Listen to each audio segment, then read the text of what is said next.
This video is for educational purpose. Everything you will listen in this video is taken from the internet or any book or any document which is available for public. नमस्कार दोस्तों, स्वागत है आपका हमारी channel crime की कहानी में। आशा करते हैं आप सब बहुत अच्छे होंगे। आज की कहानी क्राइम से थोड़ी हटकर और रहस्यमयी है। कहानी एक ऐसे लड़की की है जिसकी मौत सभी लोगों के बीच रहते हुए इतने रहस्यमयी तरीके से होती है जिसे अमेरिका की पुलिस सुलझा न पाने की वजह से केस को ही क्लोज कर देती है, जबकि उनके आंखों के सामने ही सारा सबूत रहता है। तो चलिए मैं ये कहानी आपको शुरू से बताती हूँ। यह कहानी है 2013 की। अमेरिका का एक बड़ा और नामी शहर लॉस एंजल्स हॉलीवुड के चमक के बेहद करीब, जहां किस्मत आजमाने बहुत सारे लोग आते हैं और अमेरिकी चौकाचौंध को करीब से देखने वाले सैलानी भी। तो कनाडा की रहने वाली 21 साल की एलिसा लैम उन्हीं में से एक थी। वह पेशे से तो एक ब्लॉगर थी। उसके माता पिता कैनेडियन और चाइनीज थे। वह ब्रिटिश कोलंबिया कॉलेज में पढ़ती थी। तो वह अपने दोस्तों के साथ कनाडा के वैंकूवर से घूमने के लिए निकलती है, लेकिन उसी बीच वह ब्लॉगिंग करने के लिए अमेरिका के उसी बड़े शहर लॉस एंजल्स में अपने कुछ दोस्तों के साथ जाती है। चूँकि वह मिडिल क्लास फैमिली से बिलोंग करती थी, तो उसके पास इतने पैसे नहीं थे कि वह महंगे होटल में रुक सके। तो वह और उसके दोस्त लॉस एंजल्स में ही एक सस्ते या कहें तो पुराने बदनाम होटल में वो लोग अपना कमरा बुक कर लेते हैं, जिसका नाम सेसिल रहता है। शुरू में एलिसा अपने एक दोस्त के साथ शेयरिंग रूम में रहती है, लेकिन एलिसा कुछ अजीबोगरीब हरकत करना शुरू कर देती। वह कभी बड़बड़ाती थी तो कभी बुदबुदाती थी, जिससे एलिसा के पार्टनर को प्रॉब्लम हुई। जिसके बाद एलिसा की वह दोस्त जो एलिसा के साथ उसी कमरे में रहती थी, वह होटल के मैनेजर को एलिसा के अजीबोगरीब हरकत के बारे में बताती है। तो ये सुनने के बाद उस होटल का जो मैनेजर रहता है वो एलिसा को दूसरे रूम में शिफ्ट कर देता है। 26 जनवरी को एलिसा और उसके दोस्त उस होटल में आए थे। 27, 28, 29, 30 तक वो सभी रहते हैं और लॉस एंजल्स घूमते हैं और 31 जनवरी को उन सबको निकलना होता है। तभी 31 जनवरी 2013 को ही एलिसा उस होटल से बिना अपने दोस्तों को कुछ बताए रहस्यमयी ढंग से गायब हो जाती है, वो भी बस 4 दिन बाद ही। तो उसके दोस्तों ने होटल के मैनेजर को यह बात बताई, तो मैनेजर ने तुरंत लॉस एंजल्स पुलिस डिपार्टमेंट को कॉल कर दिया। जब एलिसा के दोस्तों ने मैनेजर को यह बात बताई तो मैनेजर को देखकर ऐसा लग रहा था कि ये बात सुनकर उस मैनेजर को कोई फर्क नहीं पड़ा है। और जिस होटल में एलिसा और उसके दोस्त रहते थे वह होटल बहुत बड़ा था। वह होटल 14 मंजिले का था, जिसमें 700 कमरे थे और ये होटल 1924 में ही बनकर तैयार हुआ। लेकिन जब से ये होटल बना था तब से ये होटल आपराधिक कार्यों के लिए बदनाम हो गया था और इस होटल में मर्डर और सुसाइड बहुत ही कॉमन बात थी। इस होटल के पास स्किड रो एरिया था। जो स्किड रो एरिया था वो अमेरिका के चमचमाहट पे एक दाग था। जब Los Angeles white collar job और डॉलरों से खेलने वाले बड़े बड़े अमीर पतियों का जब लॉस एंजल अड्डा बन रहा था, तब वहाँ के अमीरों और उनके साथ मिले पुलिस वाले, जिनको फुटपाथ पर सोए हुए गरीब खटकने लगे, तब पुलिस ने वहाँ पर सोए हुए लोगों को फुटपाथ पे से हटाकर एक दूसरे एरिया में शिफ्ट कर दिया। तभी से उस जगह को स्किड रो एरिया के नाम से जाना जाता है। और स्किड रो एरिया में देखते ही देखते वह जगह क्राइम, सेक्स और नशे की अंधेरी दुनिया बन गया। यहाँ हर छोटी से छोटी बात पे किसी का जान ले लेना उनके लिए आम बात थी। यहाँ सबसे ज़्यादा कॉल गर्ल रहा करती थी और उस होटल में भी स्किड रो एरिया से बहुत सारी कॉल गर्ल आया करती थी। इसी सब की वजह से उस होटल के मैनेजर ने एलिसा के गुम होने की बात को नॉर्मल लिया, लेकिन एलिसा का होटल में खो जाना बहुत चौंकाने वाली बात थी, क्योंकि उसका न तो वहाँ कोई आपराधिक मामला था और ना ही वह कोई ऐसा काम की थी कि वहाँ पे उसका कोई दुश्मन हो। वो तो बस एक ब्लॉगर थी और उसके आए हुए भी 4 दिन ही हुए थे। जब उस होटल में पुलिस पहुँचती है तो पहले उसके दोस्तों से पूछताछ करती है और पूछती है कि उन लोगों ने आखिरी बार एलिसा को कहाँ देखा था। तो दोस्तों ने बताया कि उन सब का वह आखिरी दिन था उस होटल में और उस दिन ही उन सबको निकलना था। लेकिन एलिसा को किताबें पढ़ने का बहुत शौक था, तो एलिसा अपने एक दोस्त को बताकर वह वहीं पास के एक बुक स्टोर के पास गई थी कुछ किताबों को खरीदने के लिए, और उस किताब के दुकान का नाम था द लास्ट बुक स्टोर। तो पुलिस इस बात को कंफर्म करने के लिए उस दुकान पर जाकर पूछती है, तो वह बुक शॉप वाला भी यह एक्सेप्ट कर लेता है कि वह यहाँ से बुक लेकर गई है। तो पुलिस को ये बात कंफर्म हो जाने के बाद वह होटल वापस जाकर वहाँ के सीसीटीवी फुटेज को खंगालती है। तो पुलिस सबसे पहले होटल के पार्किंग एरिया से देखना शुरू करती है, तो पुलिस को कुछ भी नहीं मिलता है। तो पुलिस होटल के गेट के पास वाले सीसीटीवी फुटेज को देखती है, तो उस सीसीटीवी फुटेज में एलिसा 2 लड़कों के साथ होटल में आते हुए दिखाई देती है। तो पूछताछ पे ये बात पता चलती है कि जो एलिसा के साथ 2 लड़के थे वो एलिसा को बुक शॉप से बुक लाने में हेल्प कर रहे थे।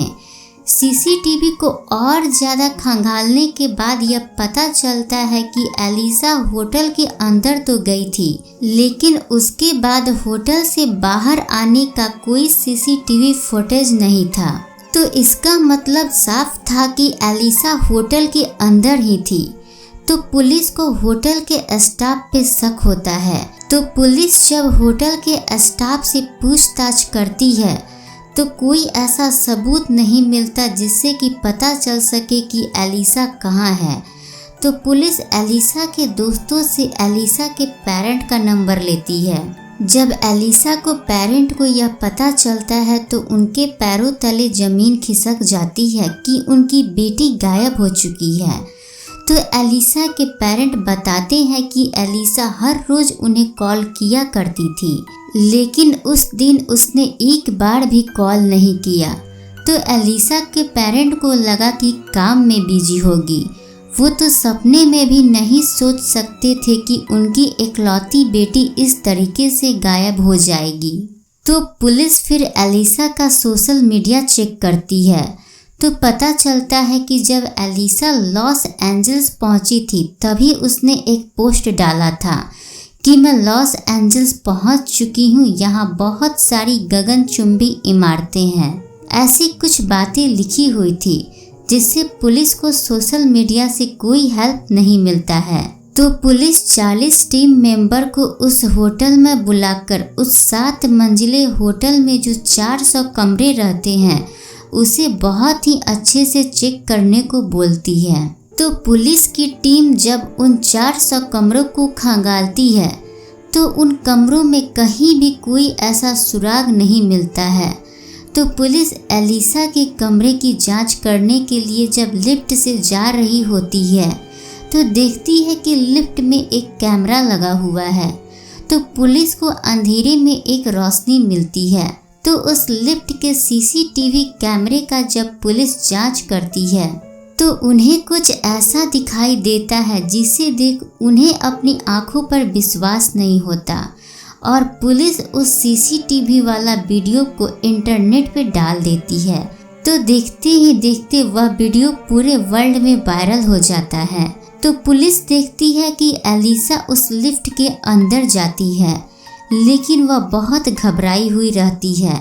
वह लिफ्ट के अंदर जाती है। आमतौर पे बटन दबाने के बाद लिफ्ट का दरवाज़ा 30 सेकंड या 40 सेकंड में बंद हो जाता है, लेकिन उस लिफ्ट का दरवाज़ा खुला ही रहता है। पर जो एलिसा की हरकतें हैं लिफ्ट के अंदर आप ध्यान से देख सकते हैं। वह कई बार लिफ्ट से बाहर देख रही है, ऐसा लग रहा है कि वह किसी का इंतजार कर रही या कोई बाहर खड़ा हुआ है और वह उससे डरी हुई है। फिर एलिसा कभी लिफ्ट के दूसरे कोने में जाकर खड़ी हो जाती है, कभी ऊपर कैमरे की तरफ देखती है, फिर लिफ्ट के बटन के पास जाती है और वह बटन क्लिक करती है, लेकिन लिफ्ट का दरवाज़ा बंद नहीं होता। जबकि वो सारे बटन को क्लिक करती है कि किसी भी फ्लोर तक ये लिफ्ट पहुँचे। एलिसा तो बहुत डरी हुई रहती है, जैसा लग रहा है कि उसके आसपास कोई है, लेकिन कोई और शख्स नज़र नहीं आता। एक बार वह लिफ्ट से आगे जाती है और अचानक फिर कोने में जाती है और ऐसा लगता है कि कोई उसका गला घोट रहा है और वह अपना हाथ गले की तरफ ले जाती है और बहुत ज़्यादा घबराई हुई रहती है। फिर बाहर जाती है, अंदर आती है, लेकिन इस वीडियो में एलिसा के सिवा कोई और शख्स दिखाई नहीं देता है और ये सारी चीज़ें लगातार 4 मिनट तक चलते रहती हैं। फिर एलिसा उस लिफ्ट से बाहर निकलती, उसके बाद से एलिसा किसी को भी नज़र नहीं आई और यही सीसीटीवी वीडियो एलिसा की आखिरी तस्वीर थी।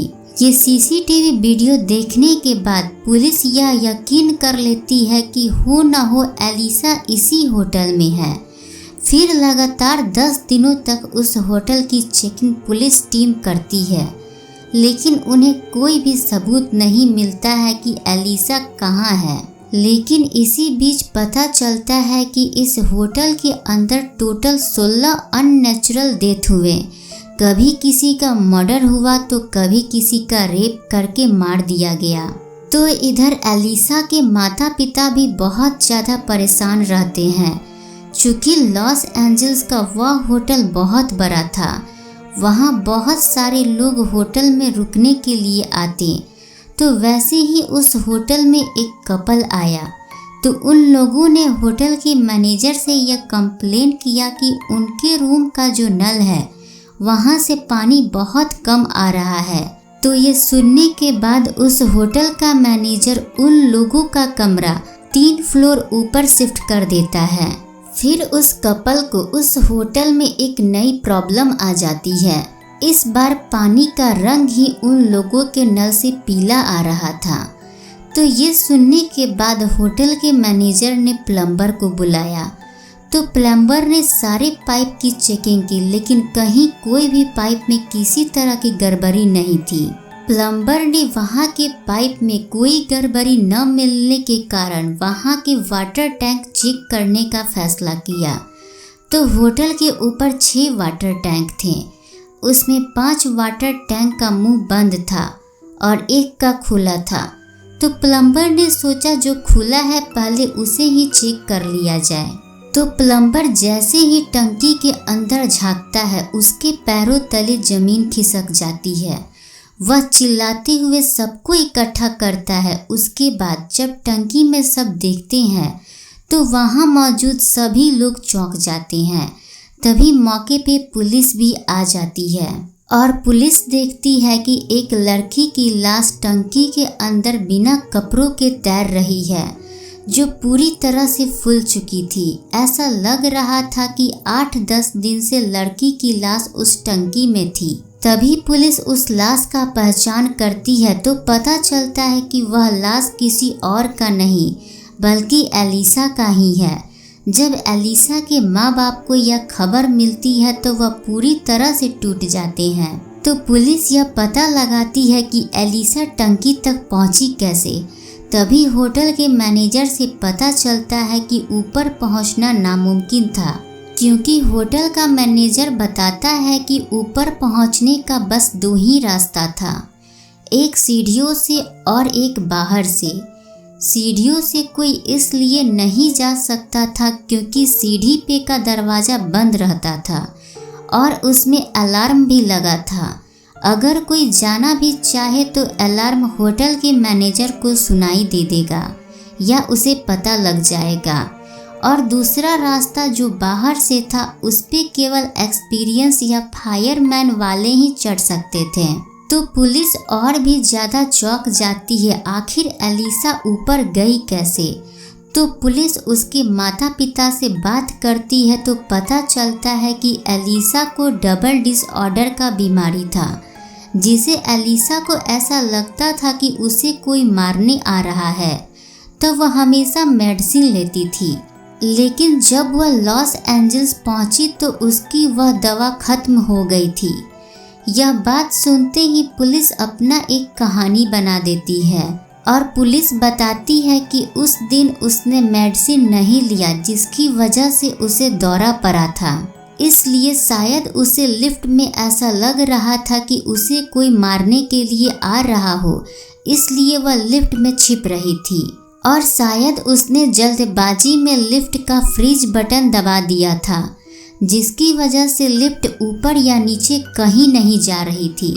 इसलिए वह बाहर वाले सीढ़ी से पानी टंकी में जाकर छुपती है, जिसकी वजह से वह डूब जाती है और वह मर जाती है। तो पुलिस ने इसी तर्क पर इस केस को क्लोज कर दिया। लेकिन एलिसा के माता पिता को यह विश्वास नहीं हो रहा था कि पानी टंकी में एलिसा बिना कपड़ों के कैसे मिली, जबकि होटल के मैनेजर ने बताया था कि किसी भी सीढ़ी से पानी टंकी तक जाना नामुमकिन था। लेकिन क्या उस होटल में कोई ऐसी ताकत थी जो एलिसा को अपनी ओर खींच रही थी? और क्या वह अदृश्य ताकत ही एलिसा की मौत का जिम्मेदार थी? और वहाँ के लोगों के अनुसार उस होटल में इतने सुसाइड हुए थे कि वह होटल भूतिया बन चुका था। तो ये थी एक 21 साल के ब्लॉगर एलिसा के मौत की पूरी कहानी। आपको क्या लगता है उसकी मौत कैसे हुई होगी? कमेंट करके ज़रूर बताइएगा। अगर ये कहानी पसंद आया तो वीडियो को एक लाइक ज़रूर कीजिएगा। तब तक के लिए आप अपना ख्याल रखिएगा। मिलते हैं आपसे अगले किसी दिलचस्प क्राइम की कहानी के साथ।